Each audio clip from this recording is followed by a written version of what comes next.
Il est temps que je vous explique comment j'ai fait 1,2 million d'offres en 4 mois et je vous cache pas que ça a été assez sportif. Allez, on se retrouve tout de suite.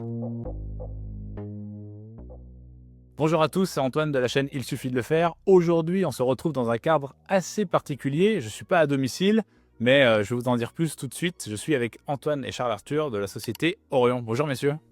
Salut. Vous Salut. allez bien? Ça va et toi? Ouais, ça va, ça va. Merci de m'accueillir dans vos locaux. C'est des locaux tout propres, tout neufs. C'est la Exactement. première. Tu l'as baptisé avec nous, ouais. Plutôt la troisième première, à ce qui Ça, paraît, il y a eu Charles deux faux Arthur. départs, ouais. De faux départ, oui, bah, ça c'est le matos, faut se régler, donc pour le coup c'est normal, et là on a du super matos, franchement les gars, vous avez un immeuble magnifique, vous avez, on y reviendra peut-être rapidement, vous avez du matos top, donc ça promet d'être un podcast d'anthologie. Pour ceux qui ne connaissent pas Antoine et Charles Arthur, ils vont se présenter rapidement, et ils vont présenter aussi pourquoi ils ont fait un studio aussi magnifique. Qui commence? Allez, je vais le prendre. Du coup, donc on fait de l'immobilier avec Antoine ensemble depuis 4 ans maintenant. Avant ça, du locatif, mais un peu plus en dilettante, en parallèle de notre vie d'avant depuis une dizaine d'années.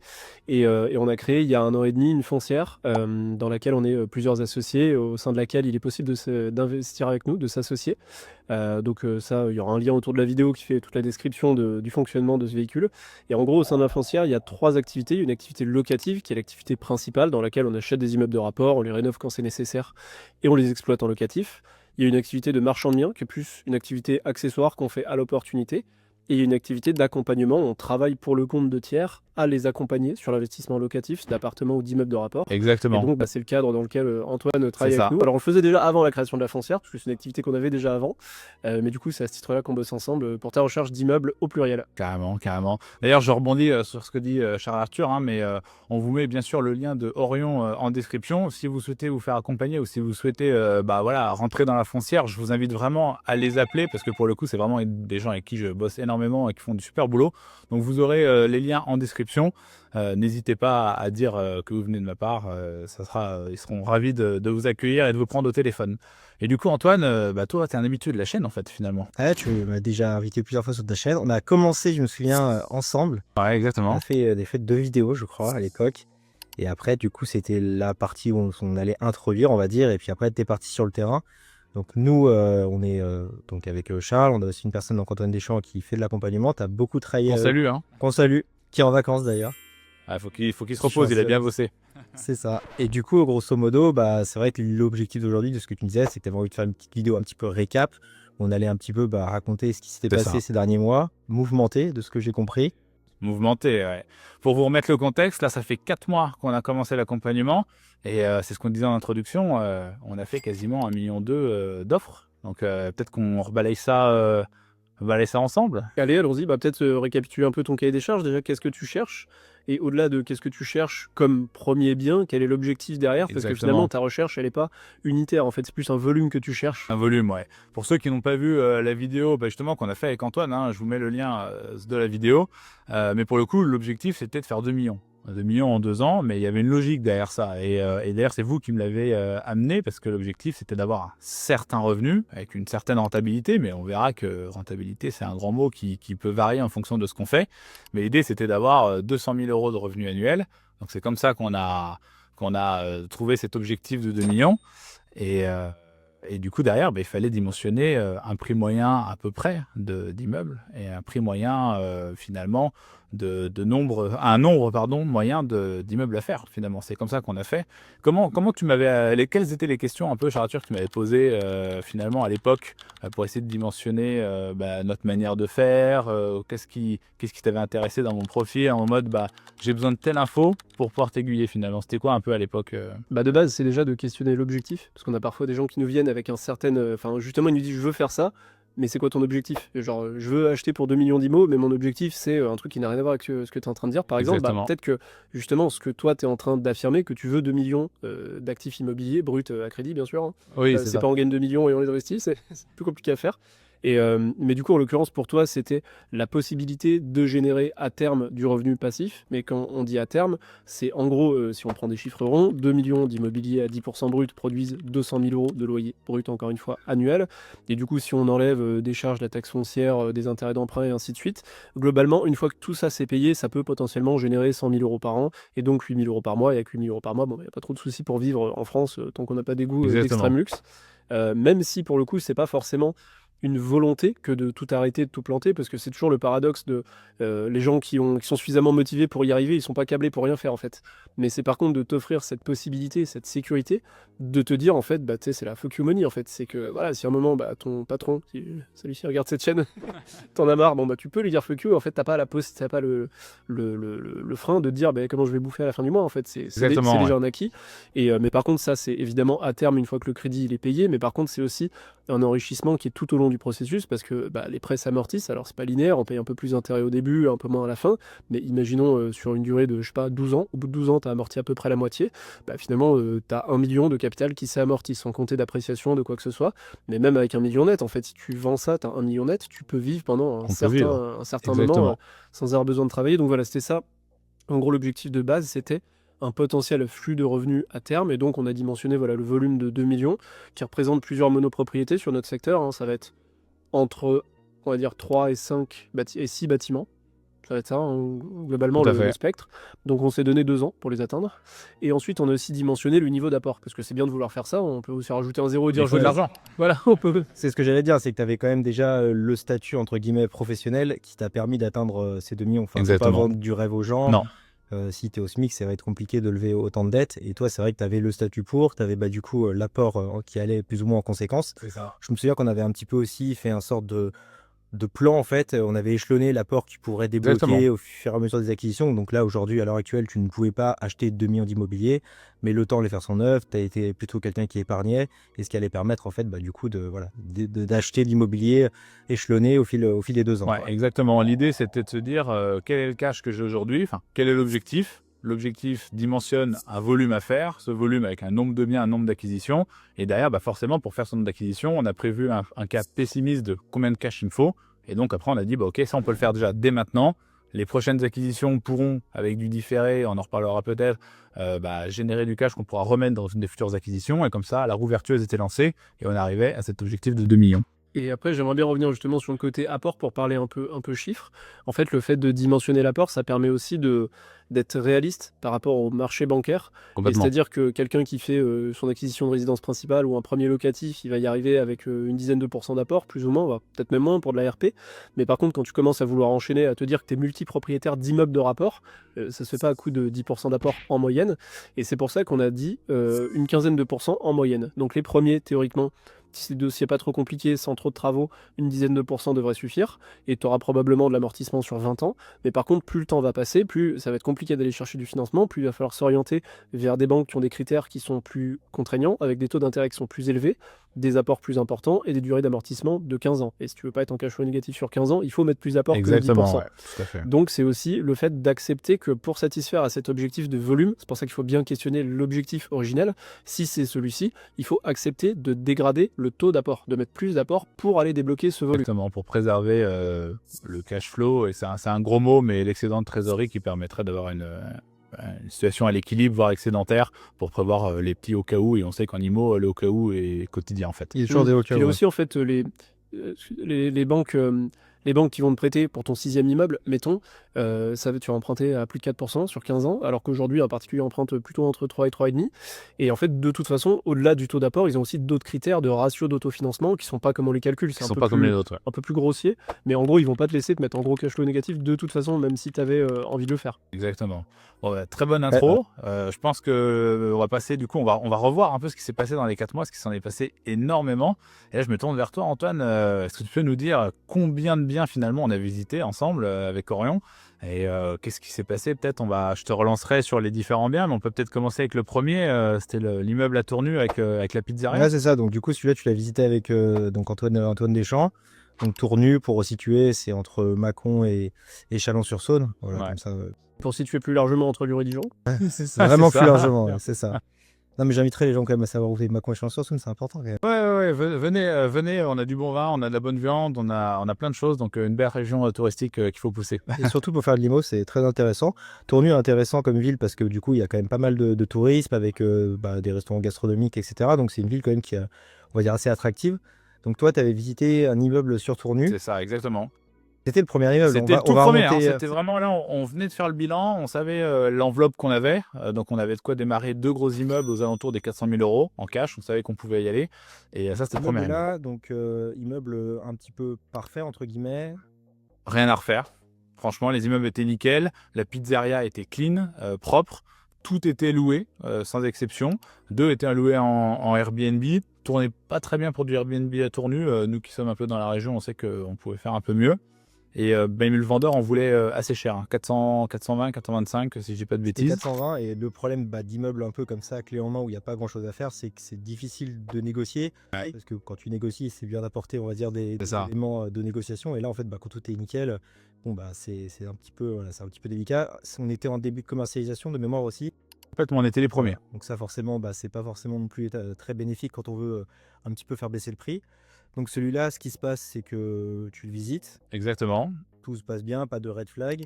Aucun. T'as envoyé même un espion manger à la pizzeria pour être sûr Ouais, que tout se passait bien pour dans la l'anecdote, pizzeria. petite astuce entre nous, j'ai envoyé des gens que je connaissais manger à la pizzeria pour voir si ça allait vite, voir si c'était clean, voir si c'était bon et voir s'il y avait du passage autre que mes indices. Et tout était ouvert. Personne n'a été malade, donc du coup. Rien à déclarer, allez-y d'ailleurs, on sait jamais, hein, on verra plus tard, mais peut-être qu'on reviendra à cet immeuble, donc allez-y, allez manger là-bas. Et du coup, tu fais une offre à 370 000 euros. Ouais, exactement. Cette offre, elle est basée sur quoi? Pourquoi 370? Pourquoi pas 380? Ouais, cette offre, elle était basée déjà sur l'analyse qu'on avait faite avec vous, avec Antoine Deschamps. Parce qu'en fait, tout simplement, pour être au pur équilibre d'autofinancement, c'était même pas faire 500 € de cash flow par mois, hein, c'était genre 80 €. Il fallait qu'on soit à ce prix-là. C'est-à-dire qu'au-dessus de ce prix, pas rentable. Pas rentable parce que soit loyer pas assez cher, soit Airbnb qui tourne pas assez bien. Donc la manière d'exploiter le bien aujourd'hui, et ça on y verra, c'est un point important, n'était pas suffisante. Donc nous c'est ce qu'on a présenté à l'agent IMO, qui pour le coup était assez, qui savait que c'était challengeant, mais qui a défendu l'offre par la suite.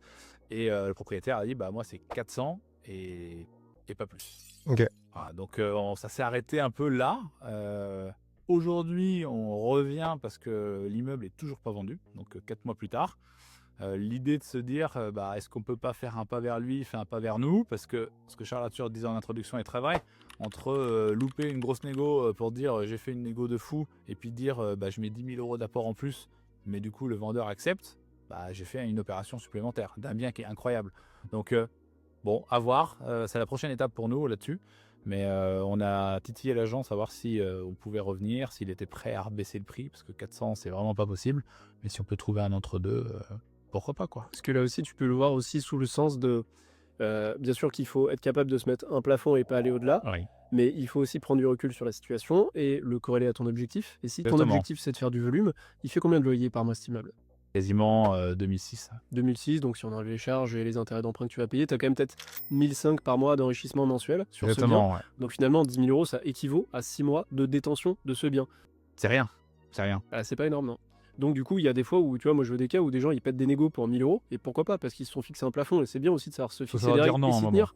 Mais par contre, si, imagine, c'est un bien, je vais abuser, hein, un bien à 500 000 € et toi t'en proposes 499 et l'autre il en veut 500 et qu'on casse la négo pour ça, un bien à 500 000 € il va te produire à peu près 4 000 € de loyer par mois. Ouais, Ça veut dire que si tu as mis plus d'une semaine à trouver mieux, tu Ouais. as perdu de l'argent. exactement. Tu aurais dû accepter de monter à 500 000. Donc c'est là un peu la limite de la chose, quand c'est un peu l'épaisseur du trait. Et après, moi, ce que j'aime bien généralement, c'est aller négocier d'autres choses. C'est négocier par exemple parfois d'avoir des travaux qui peuvent être à la charge du vendeur. Si le vendeur, lui, il n'a pas les mêmes coûts que toi, peut-être Exactement. qu'il les fait lui-même. Alors il faut bien encadrer ça, hein, au niveau de, il y a travaux C'est et ça. travaux. Mais c'est un exemple comme ça qui me passe par la tête, et il y en a plein d'autres, hein, en termes de prorata, de choses qui peuvent être parfois ne coûter à personne. Imaginons, je reprends mon exemple, toi tu es à 499, le vendeur il est à 500, tout le monde est bloqué, et par contre tu lui dis mais c'est quoi votre date anniversaire? Vous l'avez acheté quand, l'immeuble? Ah on l'a acheté le, je sais pas, mi-juillet Ah ouais? Bah, du coup, mi-juillet, bon, bah, là, ça marche pas parce qu'on y est. Mais imaginons mi-juillet, c'est dans 4 mois. Bah, si on fait une vente un peu longue, ça vous fait 1 an de durée de détention en plus. Et du coup, dépendamment de votre mode de détention, mais imaginons qu'il l'ait en nom propre, 1 an d'abattement en plus sur la plus-value. Et généralement, imaginons, je sais pas, ça fait 22 ans qu'il l'a. Bon, il a pas acheté 500 000 € il y a 22 ans. Non, Le en marché a un effet. petit peu bougé entre temps. Et du coup, il avait peut-être acheté 200 000, il a énormément de plus-value. Et le fait de le détenir juste 4 mois de plus, enfin 4 mois au lieu de 3 mois, délai Sûr. d'une transact normale, ça lui fait économiser des impôts, donc il te le vend 499, mais son net vendeur est le même et toi, tu as ce que tu voulais. Donc Exactement. quand on est bloqué en termes de prix, il y a aussi à regarder un petit peu autour les autres variables que tu peux Ouais. actionner.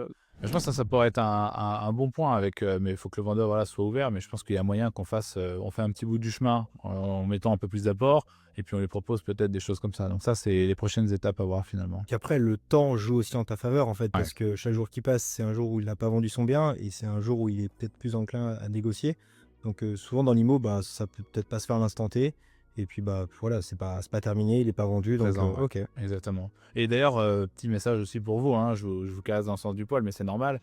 Le fait que vous soyez au contact des agents commerciaux tous les jours, bah, ça aide parce que finalement, vous les voyez peut-être pour d'autres biens. Et donc vous êtes, au fait, qu'en est-il de cet immeuble? Donc il y a un contact qui est différent, chose que moi, en tant que salarié, je peux absolument pas me permettre en termes de temps. Donc je pense que ça aussi, ça aide pas mal pour être présent. Ouais, c'est clair. Ouais. Donc, ça, premier immeuble Premier immeuble, sur Tournu. Donc, bon, on va dire en cours, hein, parce que c'est pas. on Pour va le dire moment, en cours. voilà, pour le moment, c'est pas accepté, mais bon, le temps, on va dire, comme l'a dit tout à l'heure, le temps fait son œuvre. Et après, tu pars sur un deuxième immeuble, donc toujours sur Tournu. Là, immeuble pareil, plutôt sympa. Tu Très bien, m'avais ouais. parlé de problème de toiture, donc toiture à refaire.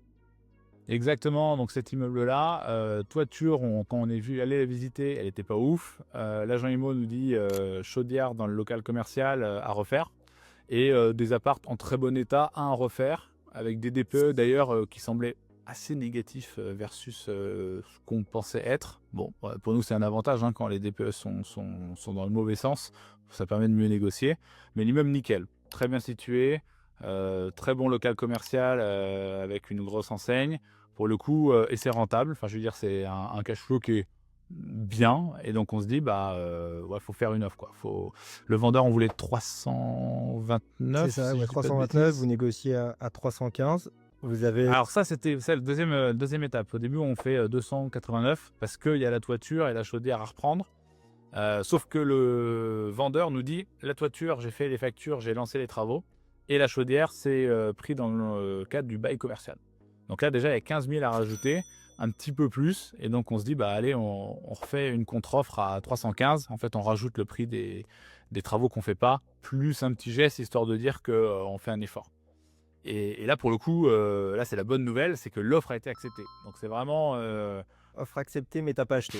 Alors, oui, ouais. Encore. Offre acceptée, mais j'ai pas encore acheté. Je pense que ça, on va dire maintenant pourquoi on n'a pas acheté, mais on déroulera à la fin de la vidéo ce qui s'est passé vraiment dans le détail. Comme ça, on garde le suspense pour que vous restiez avec le watch time, bien sûr, mais surtout pour dérouler au max le bilan, puis derrière, on ira dans le point. Et en fait, tu as raison, j'ai pas acheté parce que le locataire veut préempter. Et ça, c'est un truc que je m'attendais pas du tout, moi, en tant que, on va dire, débutant intermédiaire IMO, mais c'est possible de préempter en tant que locataire? Ça l'est, c'est possible. Ça nous est déjà arrivé, nous, une fois avec Charles-Arthur sur un bien on voulait acheter. Ça doit Ouais. être prévu normalement dans le bail. Et après, si tu veux, on en parler un petit peu à la fin, on t'expliquera un petit peu ses droits, ses obligations s'il préempte. Et en fait, là, dans ton cas, est-ce qu'il a vraiment le droit de le faire Ouais. on en discute, Surprise, on en discute à la discute fin, après, mais ouais. ça a été un peu chaud, ouais. En fait, pour terminer le sujet, on passera à l'immeuble d'après. Donc, j'ai vraiment une offre acceptée du vendeur, mais le locataire s'est réveillé bizarrement, alors qu'on n'était pas du tout les premiers à visiter, que les annonces étaient faites depuis un moment et qu'il voyait lui-même les gens venir visiter son local. Il s'est réveillé en disant je veux préempter. Donc, les notaires ont dit stop. On fait attention entre guillemets à ce qui doit être fait. Il faut laisser le locataire avoir le choix de préempter. On verra qu'il n'a pas vraiment le droit, mais on est bon prince, on va dire, et on vous en dira un peu plus à la fin. Donc ça, c'est le deuxième immeuble, en effet. Donc on pourrait dire quasiment un petit bout de chemin fait, hein, on touche du bois. Dites-nous en commentaire si vous pensez que ça va aller jusqu'au bout. Et on se dit, bah, vu que ça banque-ballant, c'est un peu banque-ballant, il faut pas qu'on s'arrête, il faut qu'on continue. Ouais, tu Donc on continues, allait visiter d'autres choses. Ouais. continue ta recherche, cette fois, du coup, pas sur Tournu, sur la ville de Cuisery, donc qui est une ville limitrophe donc à Chalon-sur-Saône et pas très loin de Tournu notamment. Et là, tu vois un petit immeuble, donc c'est Antoine Deschamps qui te présente Ouais. ça, un immeuble de 2 lots sur Cuisery, affiché 120 000 euros. Et là, tu le fais un peu en mode mercenaire. Tu visites pas, Non, tu fais une offre agressive, donc tu passes de 120, tu fais une offre à 90. exactement. Ouais. Et du coup, 2 lots. De l'eau. En fait, l'idée c'était ça. Cet Antoine m'a dit, bah, t'as du cash, c'est un petit immeuble, on peut aller vite.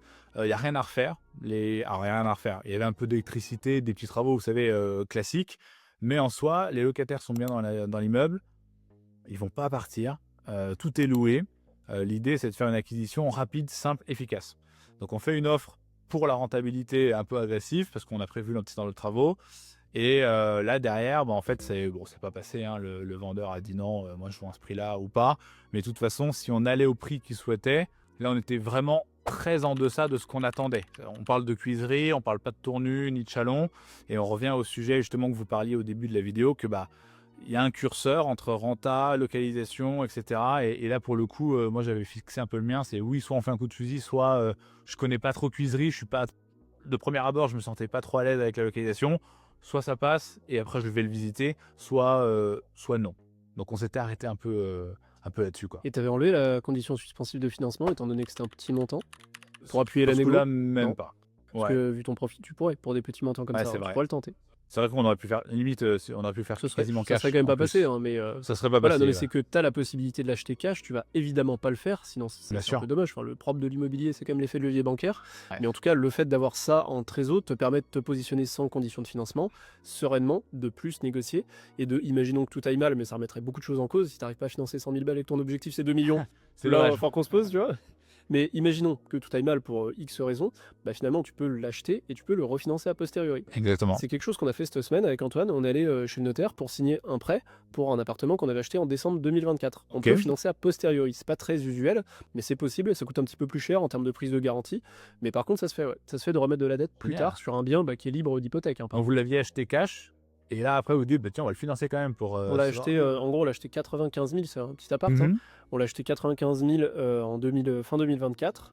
Et en fait, on l'a acheté en un mois. On a signé compromis en novembre et l'acte en décembre. Donc autant dire que t'as pas le temps d'aller à la banque. Et on avait gardé en tête le fait de demander du refinancement à l'occasion à une de nos banques partenaires. Et du coup, ça a bien fonctionné. Super. Et d'ailleurs, j'avais en tête un délai de 6 mois, qui était plutôt un usage a priori, mais qui n'est pas une règle ferme, parce que là, ça fait un peu plus de 6 mois. Et on a signé le refinancement cette semaine. Et en Ok. gros, comment ça se passe? La banque, elle te refait un virement. Donc là, tu as plus 80 000 euros sur le compte. Et qui est du coup un emprunt que tu amortis, donc en l'occurrence sur 15 ans, un taux qui est même pas déconnant pour le coup là-bas. D'accord. C'était à combien? Voilà. On est à combien? 3 Trois- combien? Il m'avait dit 3,15 et on a fini à C'est- ouais. 3,95.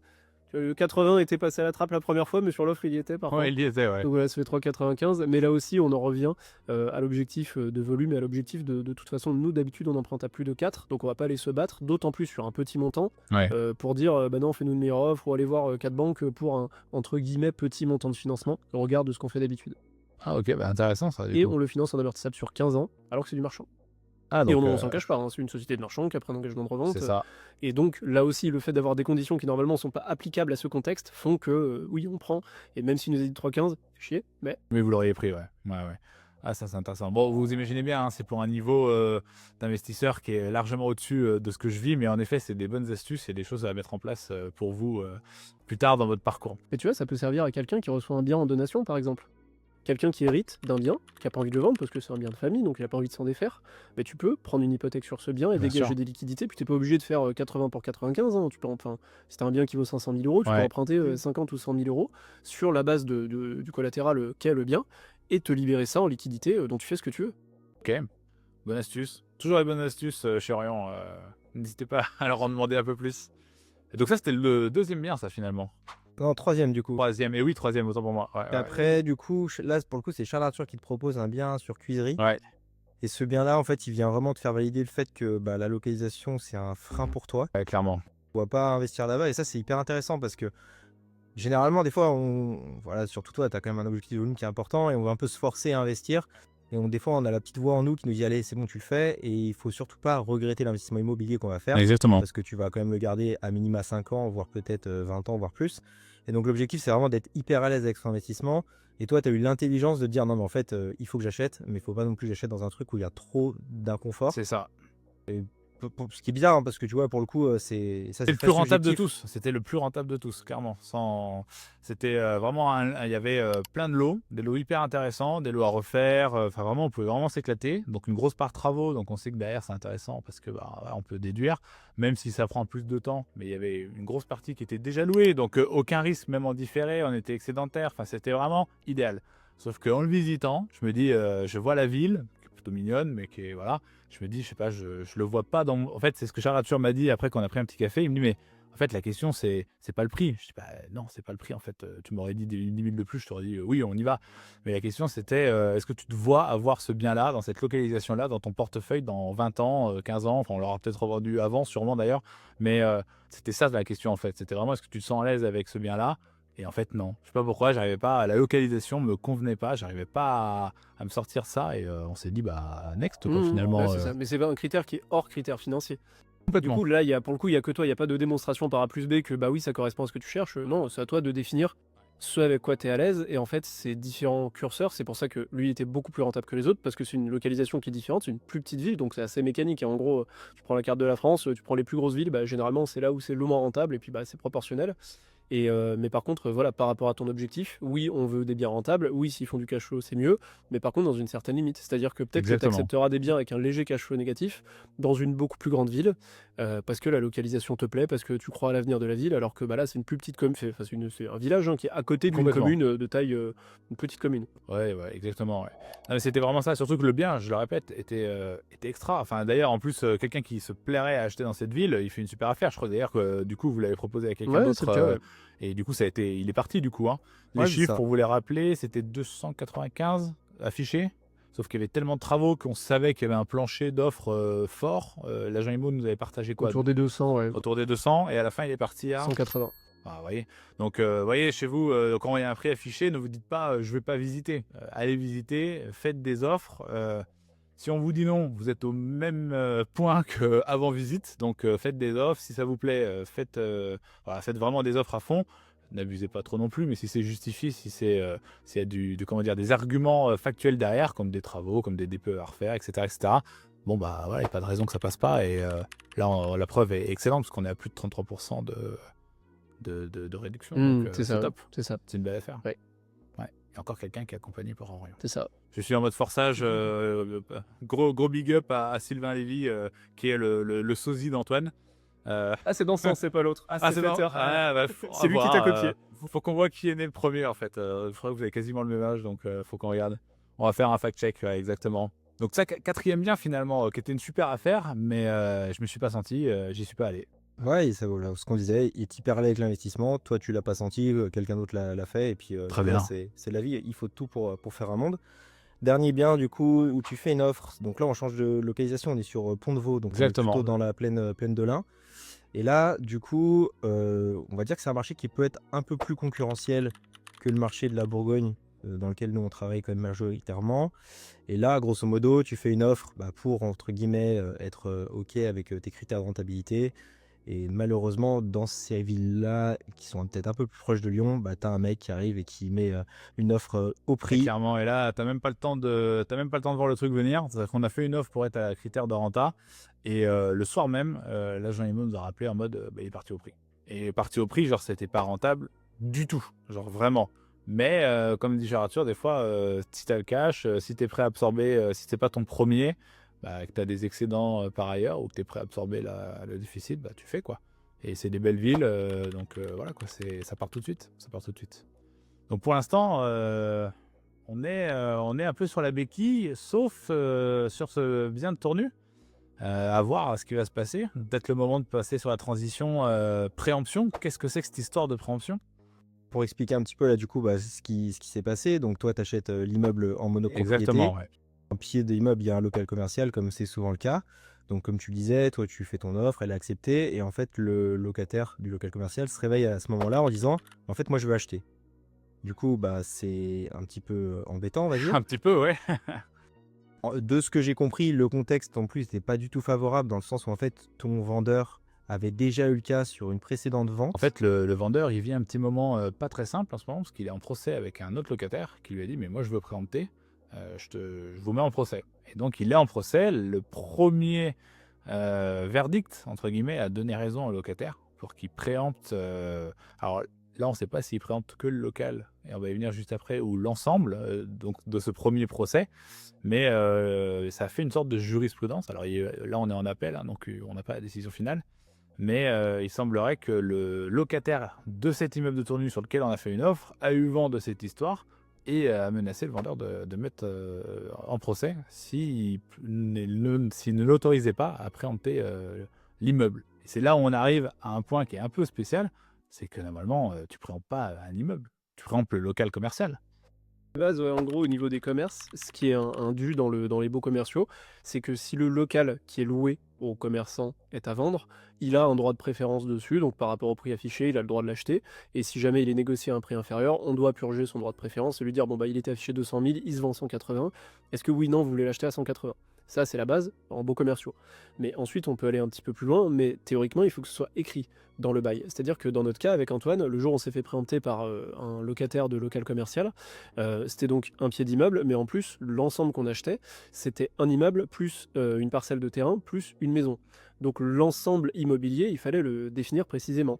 Et du coup, cette locataire qui a la qualité de notaire, et du coup a plutôt bien rédigé sa clause, et du coup a complètement pu exercer son droit de préemption en fait. D'accord. C'est que le vendeur il lui avait proposé, mais genre à 600 000 avant de le mettre en vente, elle lui avait dit non. Bon bah nous on a fait le travail de le négocier à 400. Bien sûr. Puis quand elle a vu ça, elle a dit bah non j'achète. Et là elle était complètement dans son bon droit. Et puis toi, tu es dans l'entre-deux en fait. C'est-à-dire qu'il veut exercer un droit qu'il n'a pas, mais à la fois, étant donné les événements récents, personne n'a envie de se mouiller et Exactement. de forcer le truc, et y compris toi, parce que t'as pas non plus envie de tordre le bras à ton futur locataire si jamais t'as gain Ça de fait pas cause. sens, Bah non. en fait. C'est vrai qu'on a regardé du coup le bail ensemble, on s'est dit mais qu'est-ce qui se passe? Et en effet, le bail précise qu'il n'a pas le droit de préempter pour un immeuble dans son ensemble, néanmoins il veut le faire. Donc il a fait des visites. Là où on ne sait pas trop, c'est que ça fait quand même 2 mois que ça traîne, un peu plus, et que le droit de préemption c'est 1 mois. Donc à un moment, c'est pas qu'on veut pas être gentil, hein, on veut laisser les choses se faire, parce qu'on veut pas se fâcher avec le locataire, ça n'a aucun sens. Acheter un local avec lequel tu te brouilles avec le locataire, ça fait pas sens. Néanmoins, au bout d'un moment, on veut que statuer sur les choses, quoi. Donc on en est à cette étape-là. Les notaires discutent entre eux, de savoir si le droit de préemption a été respecté, purgé, et qu'est-ce qu'on fait. Donc là, pour le coup, c'est la prochaine étape. On va voir ce qu'ils nous disent. Hein, mais... Tu en auras encore une autre après. C'est que s'il dit oui, peut-être qu'il aura recours à un financement. Donc il aura 2 mois pour aller chercher son financement. Peut-être un peu plus, Exactement. parce que bientôt il y a le mois d'août. Et s'il a pas son financement, bah peut-être que ça reviendra, et s'il a son financement, il achètera. Ouais. Et encore cette étape, donc ça peut être assez long, et c'est pour ça Ça peut être que un tiroir, ouais. l'IMO, c'est assez plein de rebondissements et de situations qu'on voit pas forcément venir. Et du coup, c'est cool parce qu'on apprend tous les jours. Hein. Exactement, ouais. Mais par contre, voilà, tant que c'est pas signé chez le notaire, qu'on n'a pas l'acte de vente définitif, le titre de propriété, ça peut toujours être mis en cause. Exactement. Un vendeur peut se rétracter. Et là, on parle pas de compromis, hein. On parle d'acte de vente. Ouais, Et d'acte de même vente, d'acte de oui. vente, parce qu'imaginons qu'on aurait fait les filous. On aurait fait le compromis en disant le droit de préférence, on le purge pas, on y va à fond. On achète, lui, il met en procès le vendeur, sauf qu'à la fin, si nous on a signé, c'est plus l'autre, le vendeur, c'est nous. On devrait peut-être annuler la vente pour redonner, si le procès se donne entre guillemets en faveur du locataire, bah, on pourrait annuler la vente et se retrouver à avoir fait un prêt, devoir revendre dans l'autre sens le titre de propriété, et peut-être qu'on perdra des billes, donc perte de temps, perte d'argent.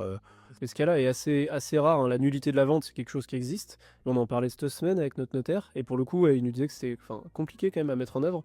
Mais ça reste dans le domaine du possible. Hein. Et du coup, t'es pas bien si t'es en position où on te dit rends l'immeuble que t'as acheté, on te rembourse le prix de vente, mais toi, tu vas te payer des IRA. Exactement. Quid des droits de mutation, je sais pas comment ça se passe. Est-ce que l'État te rembourse? Je suis pas sûr. Je pense pas, non. Donc, à mon avis, tu perds beaucoup de plumes. Et du coup, même si c'est quelque chose où de base le locataire n'agit pas dans son bon droit, et qu'en plus, si jamais il te fait ce recours, imaginons d'action en nullité de la vente, que c'est très peu probable que ça ait une issue, t'as pas envie de t'exposer à ça en fait. Parce que là aussi, enfin d'ailleurs, j'allais dire par rapport à ton objectif de volume, mais en fait, volume ou pas, à mon sens, il n'y a pas de bonne raison de s'exposer à ça, à moins que ce soit vraiment l'affaire du siècle, du millénaire, tu vois, là où il faut s'y accrocher. Il n'est pas, c'est une très bonne affaire, mais voilà. c'est pas mais sinon, en dehors de ça, faut pas non plus.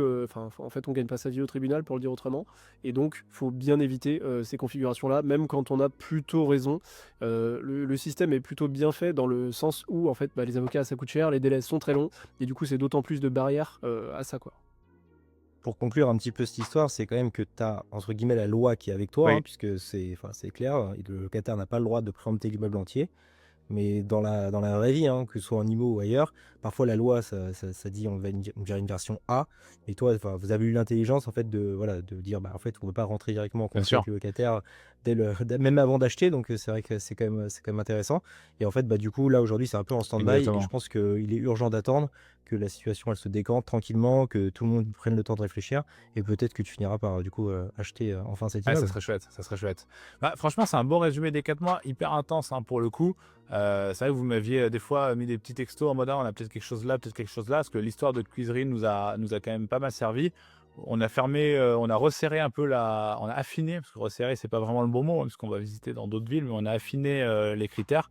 Donc je trouve que c'est assez intense, hein, 4 mois, 5 offres, une acceptée, une peut-être, on pourra y revenir, on va dire une contre-offre. Donc plutôt intense, je pense qu'on est clairement dans la cible de ce qu'on voulait faire, parce qu'on parlait de 4-5 biens en 2 ans. Là, on en a déjà un entre parenthèses potentiel, un deuxième qu'on va aller chercher. Donc non, franchement, c'est assez intense. Dites-nous en commentaire ce que vous en pensez. Est-ce que vous auriez aimé suivre un rythme aussi effréné que ça? Je pense qu'en tout cas, quand on a des objectifs, il faut se donner les moyens et il faut vraiment mettre les actions. Je pense que ça fera partie peut-être d'une vidéo que vous retrouverez chez vous, parce que du coup, là, on est dans les studios d'Orion, on va tourner plein de vidéos. Orion lance un podcast, et donc ce que je vous invite à faire pour clôturer, je pense, cette vidéo, c'est de cliquer sur le lien de la chaîne YouTube d'Orion, de s'abonner à leur chaîne, parce qu'ils font du contenu hyper qualitatif. Vous allez apprendre énormément, parce qu'ils ont une expérience énorme. Je pense que c'est l'une des plus grosses chaînes YouTube IMO qui va arriver, parce que vraiment, ils ont combien de millions avec la foncière? Alors moi j'ai une autre manière de compter, Ouais, c'est au-delà de l'actif sous gestion et de ce qu'on détient, ça. c'est le volume d'affaires qu'on a pu traiter, Exactement. que ce soit du coup des biens qu'on a achetés locatifs au début et revendus, Oui, du marchand de biens acheté revendu, l'accompagnement. Je n'ai pas le chiffre précis, mais en gros en valeur marché c'est entre 35 et 40 millions d'euros de volume traité.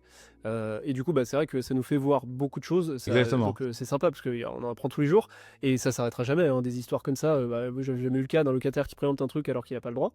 Mais voilà, c'est intéressant et surtout que les choses se recoupent assez vite. C'est-à-dire que tu vas apprendre un nouveau truc et 2 semaines plus tard, tu vas le retrouver sur une visite. Tu te dis, Exactement. tiens, ça va me servir là. Ah, complètement, ça c'est inestimable, hein, franchement. Donc voilà, abonnez-vous à la chaîne, il suffit de le faire. Abonnez-vous à la chaîne Orion, forcément.